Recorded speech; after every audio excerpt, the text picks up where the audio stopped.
السلام علیکم. ډېر ملګري دا سوال کوي چې یاره زما 1000 سبسکرایبر پوره شو نو یوټیوب به ماله څومره روپۍ راکوي. دا خبره تاسو یاد ساتئ، یوټیوب چې دی په سبسکرایبر یو روپۍ ته نه درکوي. که ستا 1000 سبسکرایبر دي، که چا 10 میلیون دي، که چا 1 میلیون دي، که چا 1 کروڑ دي، تر دې پورې چې مسټر بیس څومره دي په تقریبا 40 کروڑ سبسکرایبر دي، هغې له هم په سبسکرایبر یوټیوب یو روپۍ نه ورکوي. ویوز چې دی هغه روپۍ چې دی هغه په ویوز میلاویږي ستاسو. چې څومره خلک ستاسو ویوز راځي، ستاسو ویډیوګانې خلک ګوري، نو په هغې باندې څه راځي؟ اشتهار راځي. او ټول روپۍ د دغه اشتهار دي. اشتهار والا څه کوي؟ هغه یوټیوب له خپل اشتهار لګوي، یوټیوب له روپۍ ورکوي.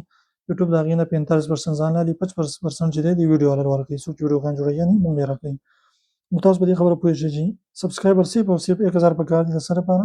چې ستا چینل مونټایز شي.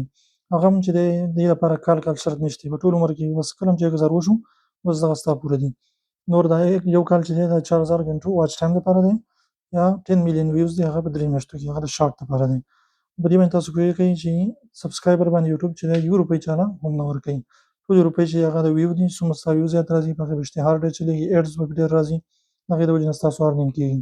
ټولې روپۍ چې هغه د ایډز دي، د اشتهار دی، د مشهورتیا دي. نو په دې خبره ځان پوهېږئ. سبسکرایبر باندې بیخي یوټیوب چې هغه چاله روپۍ نه ورکوي. نو تاسو کوشش څه وکړئ چې 1000 سبسکرایبر صرف پوره شي، دې لپاره ستا چینل مونټایز شي. نور ټول زور چې هغه ستاسو په ویوز باندې پکار دی. ستاسو ویوز چې دی هغه سیوا شي، خلک ستاسو ویډیوګانې ډېرې وګوري.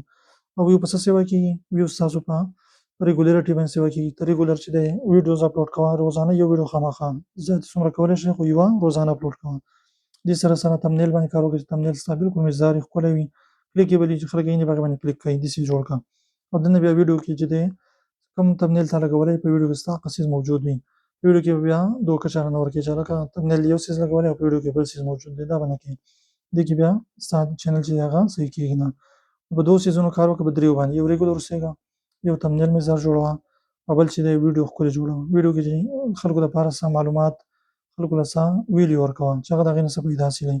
انشاءالله ستا چینل چې دی هغه به خامخا کامیابېږي. په دې 3 څیزونو باندې ضرور به ضرور تاسو کار وکړئ.